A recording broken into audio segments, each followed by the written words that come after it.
ആകാശവാണി. നമസ്കാരം. പ്രാദേശിക വാർത്തകൾ വായിക്കുന്നത് ഗോപകുമാർ.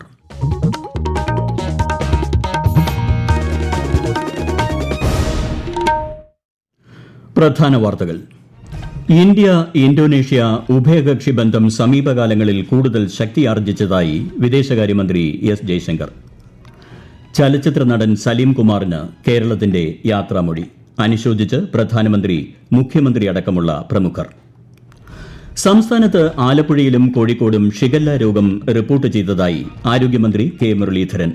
പരിശോധന കർശനമാക്കാൻ ഭക്ഷ്യസുരക്ഷാ വകുപ്പിന് നിർദ്ദേശം. CBSE 12ാം ക്ലാസ് പരീക്ഷാ പേപ്പറുകളുടെ പുനഃപരിശോധനയ്ക്ക് അപേക്ഷിക്കാൻ അവസരം ഇന്ന് അർദ്ധരാത്രി വരെ. സംസ്ഥാനത്ത് ബുധനാഴ്ച വരെ ഇടിമിന്നലോടുകൂടിയ വ്യാപക മഴയ്ക്ക് സാധ്യത. 7 ജില്ലകളിൽ ഇന്ന് ഓറഞ്ച് ജാഗ്രത. കേരളം, കർണാടക, ലക്ഷദ്വീപ് തീരങ്ങളിൽ മറ്റന്നാൾ വരെ മത്സ്യബന്ധനത്തിന് വിലക്ക്. ഫ്രഞ്ച് ഓപ്പൺ പുരുഷ സിംഗിൾസിൽ ഇന്ന് കലാശ പോരാട്ടം. വാർത്തകൾ വിശദമായി. ഇന്ത്യ ഇന്തോനേഷ്യ സംയുക്ത കമ്മീഷന്റെ 8ാമത് യോഗം ഇന്ന് ന്യൂഡൽഹിയിൽ നടന്നു. വിദേശകാര്യമന്ത്രി എസ് ജയശങ്കറും ഇന്തോനേഷ്യൻ വിദേശകാര്യമന്ത്രി സുഗിയോണോയും സംയുക്തമായി യോഗത്തിന് അധ്യക്ഷത വഹിച്ചു. സമീപ വർഷങ്ങളിൽ ഇന്ത്യ ഇന്തോനേഷ്യ സമഗ്ര തന്ത്രപരമായ പങ്കാളിത്തം ശക്തമായ വളർച്ച കൈവരിച്ചതായി ശ്രീ ജയശങ്കർ സമൂഹമാധ്യമത്തിൽ കുറിച്ചു. രാഷ്ട്രീയം, പ്രതിരോധം, സുരക്ഷ, സമുദ്ര ഷിപ്പിംഗ്, വ്യാപാരം, ഫിൻടെക്, ആരോഗ്യം, വിദ്യാഭ്യാസം, സാംസ്കാരിക സഹകരണം തുടങ്ങിയ മേഖലകളിൽ വിശദമായ ചർച്ചകൾ നടന്നതായി അദ്ദേഹം വ്യക്തമാക്കി. പ്രിയ നടൻ സലീം കുമാറിന് കേരളം വിടയേകി.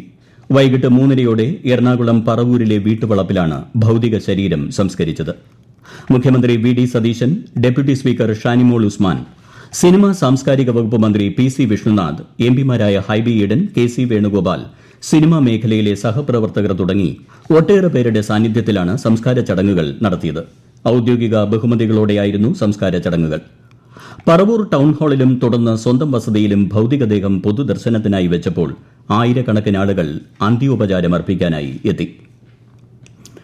നടൻ സലീം കുമാറിന്റെ നിര്യാണത്തിൽ പ്രധാനമന്ത്രി നരേന്ദ്രമോദി അനുശോചിച്ചു. വൈവിധ്യമാർന്ന അഭിനയ ശൈലിയിലൂടെയും അനശ്വരമായ കഥാപാത്രങ്ങളിലൂടെയും തന്റേതായ വ്യക്തിമുദ്ര പതിപ്പിച്ച കലാകാരനായിരുന്നു സലീം കുമാറെന്ന് പ്രധാനമന്ത്രി സമൂഹമാധ്യമത്തിൽ കുറിച്ചു. സലീം കുമാറിന്റെ കുടുംബാംഗങ്ങളുടെയും അദ്ദേഹത്തെ സ്നേഹിച്ച അനേകം ആരാധകരുടെയും ഒപ്പമാണ് തന്റെ ചിന്തകളെന്നും ശ്രീ മോദി വ്യക്തമാക്കി. തന്റെ രാഷ്ട്രീയ ബോധ്യത്തിൽ ഒട്ടും വെള്ളം ചേർക്കാത്ത ഒരാളായിരുന്നു അന്തരിച്ച നടൻ സലീം കുമാറെന്ന് മുഖ്യമന്ത്രി വി.ഡി. സതീശൻ. സംഘർഷഭരിതമായ ഏത് സാഹചര്യത്തിലും മലയാളിയെ സാധാരണ നിലയിലേക്ക് എത്തിക്കാനുതകുന്ന നർമ്മബോധം അദ്ദേഹത്തിനുണ്ടായിരുന്നു എന്നും മുഖ്യമന്ത്രി അനുസ്മരിച്ചു. ഏത് സംഘർഷ നിർഭരമായ സാഹചര്യത്തിലും ഏത് മലയാളിയെയും അവന്റെ സാധാരണ നിലയിലേക്ക് മടങ്ങിയെത്തിക്കാൻ കഴിവുള്ള നർമ്മബോധത്തിനും ഉടമയായിരുന്നു ശ്രീ സലീം കുമാർ. ഞാൻ മത്സരിച്ച എല്ലാ തെരഞ്ഞെടുപ്പുകളിലും എന്റെ തെരഞ്ഞെടുപ്പ് കമ്മിറ്റി ഓഫീസ് ഉദ്ഘാടനം ചെയ്തിട്ടുള്ളത് ശ്രീ സലീം കുമാർ. അവസാനമാകുമ്പോൾ പറയും എന്റെ അവകാശമാണെന്ന് പറയും. ഏത് തിളച്ചുമറിഞ്ഞ കാലാവസ്ഥയിലും തന്റെ ഉറച്ച രാഷ്ട്രീയ ബോധ്യത്തിന് ഒട്ടും വെള്ളം ചേർക്കാത്ത ഒരാൾ കൂടിയാണ് എന്റെ സ്നേഹിതരെന്ന് എനിക്ക് അഭിമാനമുണ്ട്. സംസ്ഥാനത്ത് ഷിഗല്ല രോഗം റിപ്പോർട്ട് ചെയ്ത സാഹചര്യത്തിൽ പരിശോധന കർശനമാക്കാൻ ഭക്ഷ്യസുരക്ഷാ വകുപ്പിന് നിർദ്ദേശം നൽകിയതായി ആരോഗ്യമന്ത്രി കെ മുരളീധരൻ. ആലപ്പുഴ, ആറന്മുള ഭാഗത്ത് 123 പേർക്ക് രോഗം വന്നതായാണ് റിപ്പോർട്ട്. കോഴിക്കോട് 3 കുട്ടികൾക്കും രോഗം ബാധിച്ചു. ഈ സാഹചര്യത്തിൽ ഹോട്ടലുകളിലും തട്ടുകടകളിലും പരിശോധന കർശനമാക്കുമെന്നും മന്ത്രി വാർത്താസമ്മേളനത്തിൽ പറഞ്ഞു. ഹോട്ടലുകൾ, പ്രത്യേകിച്ച് വൃത്തിഹീനമായ തട്ടുകടകൾ ഒരു കാരണവശാലും പ്രവർത്തിക്കാൻ അനുവദിക്കില്ല. വിദ്യാലയങ്ങളിൽ ഉച്ചഭക്ഷണ സാമ്പിൾ, വെള്ളം എന്നിവ പരിശോധിക്കാൻ നിർദ്ദേശിച്ചിട്ടുണ്ട്. ഒരു മരണം റിപ്പോർട്ട് ചെയ്ത സാഹചര്യത്തിൽ കൂടുതൽ ജാഗ്രതയോടെ മുന്നോട്ടു പോകണമെന്നും അദ്ദേഹം നിർദ്ദേശിച്ചു. വയനാട് ജില്ലയിൽ വിദ്യാർത്ഥികൾക്കിടയിൽ ഷിഗല്ല രോഗം സ്ഥിരീകരിച്ചതായി ചില മാധ്യമങ്ങളിൽ പ്രചരിക്കുന്ന വാർത്തകൾ അടിസ്ഥാനരഹിതമെന്ന് ജില്ലാ മെഡിക്കൽ ഓഫീസർ ഡോക്ടർ KT രേഖ അറിയിച്ചു. ശാസ്ത്രീയ പരിശോധനകൾ പുരോഗമിക്കുകയാണെന്നും പരിശോധനാ ഫലങ്ങൾ വരാതെ ഇത്തരം തെറ്റായ വാർത്തകൾ പ്രചരിപ്പിക്കരുതെന്നും അവർ വ്യക്തമാക്കി. വയനാട്ടിൽ ഭക്ഷ്യ വിഷബാധയെ തുടർന്ന് സുൽത്താൻ ബത്തേരി താലൂക്ക് ആശുപത്രിയിൽ ചികിത്സയിൽ കഴിയുന്ന കോളിയാടി മാർ ബെസേലിയോസ് AUP സ്കൂളിലെ വിദ്യാർത്ഥികളെ കൃഷിവകുപ്പ് മന്ത്രി ടി സിദ്ദിഖ് സന്ദർശിച്ചു. ആശുപത്രി വിട്ട കുട്ടികൾ വീണ്ടും തിരികെ ആശുപത്രിയിലെത്തിയ സാഹചര്യത്തിൽ ഡിസ്ചാർജ് ചെയ്യപ്പെടുന്ന മുഴുവൻ കുട്ടികളെയും നിരീക്ഷിക്കാനുള്ള സംവിധാനമുണ്ടാകണമെന്ന് മന്ത്രി നിർദ്ദേശം നൽകി. മരുന്നുകളുടെ ലഭ്യത പൂർണ്ണമാണെന്ന് മന്ത്രി ഉറപ്പാക്കി. ഈ വാർത്തകൾ ആകാശവാണിയിൽ നിന്ന്. ആകാശവാണി വാർത്തകളും വാർത്താ അധിഷ്ഠിത പരിപാടികളും all India radio news Thiruvananthapuram YouTube ചാനലിലും at all India radio news Thiruvananthapuram Facebook പേജിലും AIR ന്യൂസ് _ ഇൻസ്റ്റഗ്രാം അക്കൌണ്ടിലും at AIR news _ TVM X ഹാൻഡിലും ലഭ്യമാണ്. CBSE 12ാം ക്ലാസ് പരീക്ഷാ പേപ്പറുകളുടെ പുനഃപരിശോധനയ്ക്ക് അപേക്ഷിക്കാനുള്ള അവസരം ഇന്ന് അവസാനിക്കും. ഇന്ന് അർദ്ധരാത്രി വരെ അപേക്ഷ സമർപ്പിക്കാനുള്ള പോർട്ടൽ തുറന്നിരിക്കുമെന്ന് CBSE സമൂഹമാധ്യമത്തിൽ കുറിച്ചു.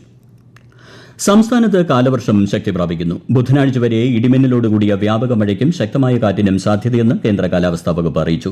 ഇന്ന് പത്തനംതിട്ട, കോട്ടയം, ഇടുക്കി, എറണാകുളം, കോഴിക്കോട്, കണ്ണൂർ, കാസർഗോഡ് ജില്ലകളിൽ ഓറഞ്ച് ജാഗ്രത പ്രഖ്യാപിച്ചിട്ടുണ്ട്. മറ്റെല്ലാ ജില്ലകളിലും മഞ്ഞ ജാഗ്രതയാണ്. കേരളം, കർണാടക, ലക്ഷദ്വീപ് തീരങ്ങളിൽ മറ്റന്നാൾ വരെ മത്സ്യബന്ധനത്തിന് വിലക്ക് ഏർപ്പെടുത്തിയിട്ടുണ്ട്.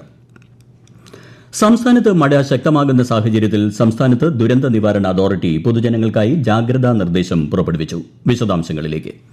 ഉരുൾപൊട്ടൽ, മണ്ണിടിച്ചിൽ, മലവെള്ളപ്പാച്ചിൽ സാധ്യതയുള്ള പ്രദേശങ്ങളിലും നദീതീരങ്ങളിലും താമസിക്കുന്നവർ അധികൃതരുടെ നിർദ്ദേശാനുസരണം സുരക്ഷിതമായ സ്ഥലങ്ങളിലേക്ക് മാറണം. ശക്തമായ കാറ്റിന് സാധ്യതയുള്ളതിനാൽ അടച്ചുറപ്പില്ലാത്ത വീടുകളിലും മേൽക്കൂര ശക്തമല്ലാത്ത വീടുകളിലും താമസിക്കുന്നവർ പ്രത്യേകം ശ്രദ്ധിക്കണം.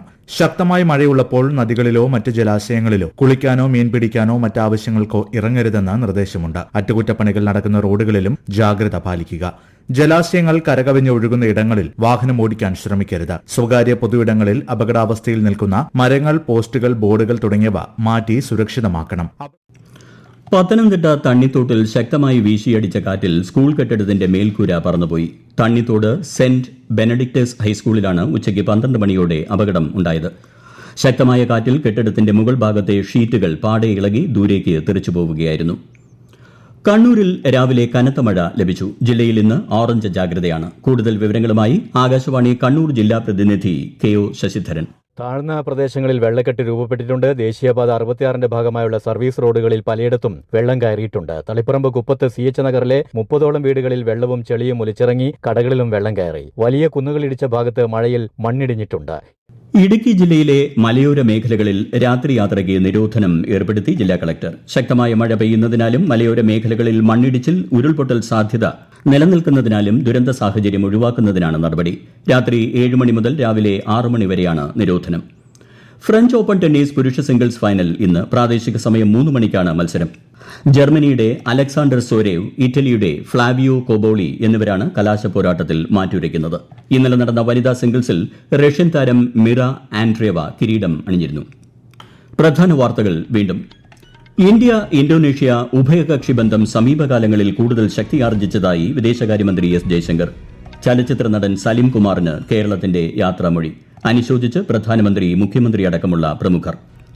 സംസ്ഥാനത്ത് ആലപ്പുഴയിലും കോഴിക്കോടും ഷിഗല്ല രോഗം റിപ്പോർട്ട് ചെയ്തതായി ആരോഗ്യമന്ത്രി K മുരളീധരൻ. പരിശോധന കർശനമാക്കാൻ ഭക്ഷ്യസുരക്ഷാ വകുപ്പിന് നിർദ്ദേശം. CBSE 12ാം ക്ലാസ് പരീക്ഷാ പേപ്പറുകളുടെ പുനഃപരിശോധനയ്ക്ക് അപേക്ഷിക്കാൻ അവസരം ഇന്ന് അർദ്ധരാത്രി വരെ. സംസ്ഥാനത്ത് ബുധനാഴ്ച വരെ ഇടിമിന്നലോടുകൂടിയ വ്യാപക മഴയ്ക്ക് സാധ്യത. 7 ജില്ലകളിൽ ഇന്ന് ഓറഞ്ച് ജാഗ്രത. കേരളം, കർണാടക, ലക്ഷദ്വീപ് തീരങ്ങളിൽ മറ്റന്നാൾ വരെ മത്സ്യബന്ധനത്തിന് വിലക്ക്. ഫ്രഞ്ച് ഓപ്പൺ പുരുഷ സിംഗിൾസിൽ ഇന്ന് കലാശ പോരാട്ടം. പ്രാദേശിക വാർത്തകൾ കഴിഞ്ഞു. അടുത്ത വാർത്താ പ്രക്ഷേപണം രാത്രി 7:25.